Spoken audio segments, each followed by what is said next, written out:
পুলিশরা সালাম জানাইছে, পুলিশরা বলছে শিখা গুড, ভেরি গুড। তাইলে একটা পুরুষের অঙ্গ কাইটা দিছি, তারা তো বলবে ভয় পাইব, ওই জায়গায় হাত দিব আমারা দেখলি। আমার তো দেখে তো ভয়ও পায় না, হাতও দেয় না। কি করলে টুনটুনি তো ভালোই না, পাইপ ফিট করে দিছে।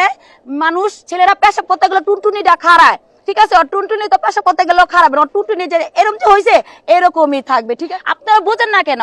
ইকরা মেয়েরে না বিয়ে করলো, ইকরা মেয়েরে তালাক দিছে জেলখানে। ইকরার মায় ওরা জেলে দিছে, আমি ওরা 3 মাস পরে ছুটে আনছি। আনার পর ও আমার হলে যে কাগজ অফিসে কান্দি পড়া তালাক দিছে, এই কাগজ আমার বাসায় আছে। আসি, ঠিক না? আমি একটা ফেমাস মানুষ দেখা, অথবা আপনারা আমার ভালোবাসে দেখা আমার ভক্তরা আমার ভালো রাখছে সবাই, ঠিক না? জেলখানা ভাই অনেক কষ্টের। যে তরকারিটা রান্না হয় ভাই, সেই তরকারিটা খাওয়া যায় না। যে ডালটা রান্না হয় সে ডালটাও খাওয়া যায় না। যে ভাতটা দেয় সে ভাতটাও খাওয়া যায় না। এত বড় বড় ভাই পোক পাওয়া যায়, বুঝছেন ভাই? তরকারি কোটা না, সবজি কোনো কোটা মোটা কিছুই না ভাই। কিন্তু ভাই ওই যে বললাম না ভাই, আমি কি বলবো, আমার ভাষা হারায় ফেলাইছি ভাই। আমি 9টা মাস অনেক কান্না করছি ভাই, অনেক কান্না করছি ভাই। জেল অনেক কষ্টের একটা জিনিস ভাই। যে জেল কাছে সে জানে জেল কি জিনিস।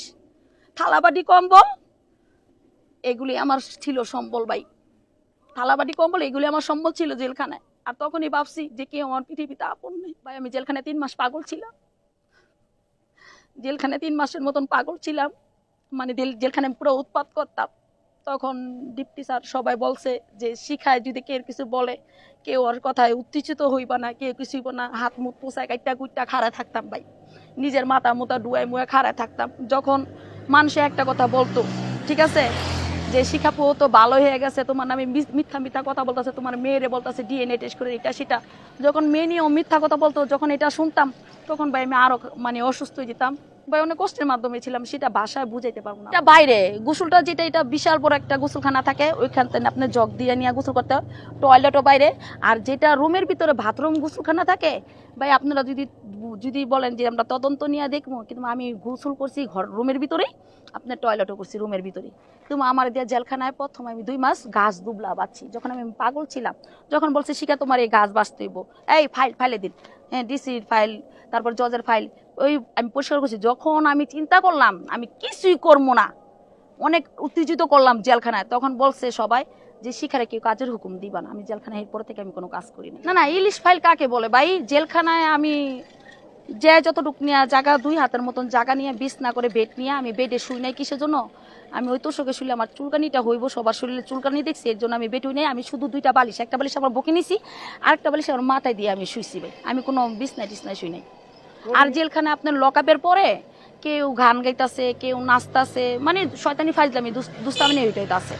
আপনার দিনগুলো কিভাবে কেটেছে? আপনি কি করেন? ভাই সবচেয়ে বড় আমার অনেক খুশি লাগতেছে, আমি 2টা চাদর জেলখানায় সেলাই করছি ভাই। আমার বাসায় আছে, আপনারা বাসায় গেলে চাদরগুলা ভিডিওতে দেখতে পাবেন। ময়ূর আর ডিজাইন করে 2টা চাদরের কাজ করে আমি সারাক্ষণ ওই চাদর সিলাইছি, নামাজ পড়ছি, রোজা করছি জেলখানায়। কিন্তু আমি এখন 1 সপ্তাহ ধরে বের হয়েছি ভাই, 5 দিন ধরে আমি রোজাও করি না, নামাজও করি না। মিথ্যা কথা বলছে যে ও আমার 2-3 বার জেলখানায়। আমি একবার যৌতুক মামলা একটা মামলা দিয়েছিলাম, সে মাদারীপুরে অ্যারেস্ট হয়েছে, তার একদিনে সে কাগজ আমার কাছে আছে, ডকুমেন্ট আছে, একদিনে তার আমি জামিন করে 35,000 টাকা বের করছি। এর জন্য আমি তদন্তটা চাইতাছি। ওর বাবা হইলো মোবাইল চোর, বাবাবাজার ব্রিজে মোবাইল চুরি করে 2001 সালে ধরা পড়ছে। সেই মামলায় সাকিবের বাবা আগে অ্যারেস্ট হয়েছে, তারপর শাকিলে আনতে গেছে পরে শাকিলে আমার মামলায় অ্যারেস্ট করে দিছে। শাকিল ওই টাইমে আমার ফোন দিছে, ফোন দেওয়ার পরে শাকিলটা আমি ছুটে আনছি একদিনে 35,000 টাকা দিয়ে। ওর বাবারা চালান করে দিছে। 1.5 মাস পর ওর বাবারে আমি ঢাকার থেকে আমি আবার জামিন করছি ভাইয়া। দেশবাসীর একটা কথাই বলতে চাই যে অনেক ভাইয়ারা আপুরা, আমার মার বয়সী, আমার আব্বুর বয়সী অনেকেই আমার নিয়ে ভালো মন্দ ভিডিও আপনারা ছাড়ছেন, এটা নিয়ে আমার কোনো দুঃখ নেই। কিসের জন্য? আজকে যদি আমার আচ্ছা দেখেন, আমার কিন্তু একটা সন্তান, আমার একটা ছেলে আছে, যদি আমারও ছেলের যদি হইতো তখন তো আমিও এটা নিয়ে বিরুদ্ধ করতাম, ঠিক না? কিন্তু ওর মার 3টা ছেলে, আমার কিন্তু একটা ছেলে। আমি শুধু জুনিয়র সাকিবের লিঙ্গ যদি কাইটা থাকি, আমার দোনো সন্তানও পৃথিবীতে জানি না থাকে, আমিও জানি না থাকি। ওনার মার বুকটা আমি যদি শুধু খালি করে থাকি, যদি নাতির চেহারা আমি যদি আমার মায়ের ইনজাম দেওয়া যদি আমি এটা নষ্ট করে থাকি ভাই, সে এটা সত্যই সে একটা উপরেদা সেক্স, সে একটা সত্যই দর্শনকারী। সে আপনারা বোঝেন না কেন? ইকরা মেয়েরে না বিয়ে করলো, ইকরা মেয়েরে তালাক দিছে জেলখানে। ইকরার মায় ওরা জেলে দিছে, আমি ওরা 3 মাস পরে ছুটে আনছি। আনার পর ও আমার হলে যে কাগজ অফিসে কান্দি পড়া তালাক দিছে, এই কাগজ আমার বাসায় আছে। আপনারা যারা নিউজে যাই নিতে যাবেন, নিজে আমি ওই তালাকটা আমার কাগজ দাম। ও কি করলে টুনটুনি তো ভালোই না, পাইপ ফিট করে দিছে।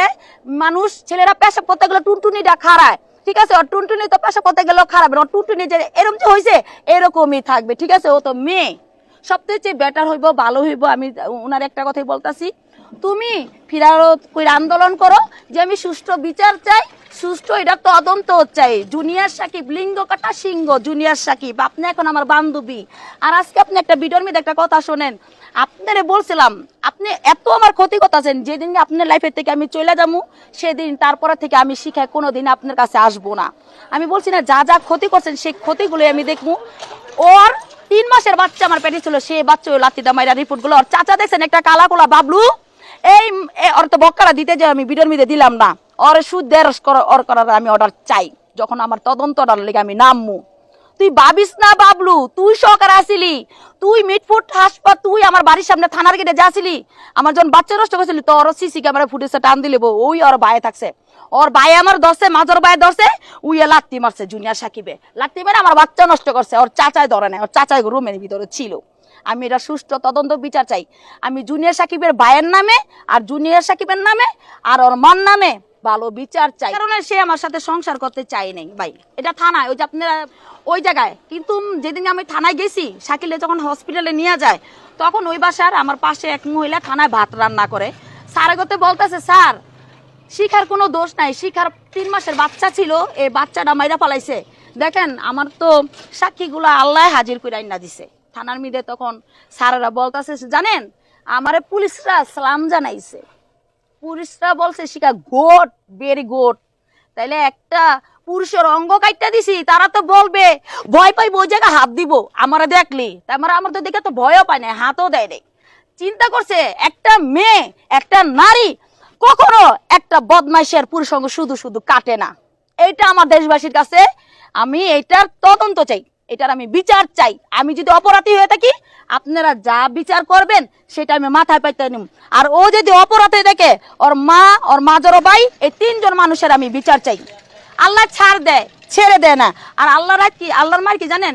আল্লাহর মার এলো রাত কেমনি বলে, আল্লাহ শেষ রাইতে ওরে 4টা বাজে নুনটুটা কাটছি মাত্র 5 টাকা দিয়া। আমি কিন্তু যদি এটা বিচার না পাই, তাইলে আমি কিন্তু নিউজে বললে রকমের আছে, ঠিক আছে? এটার যদি আমি ন্যায্য বিচার যদি না পাই, এটা যা করতে হয় সেটা আমি করব।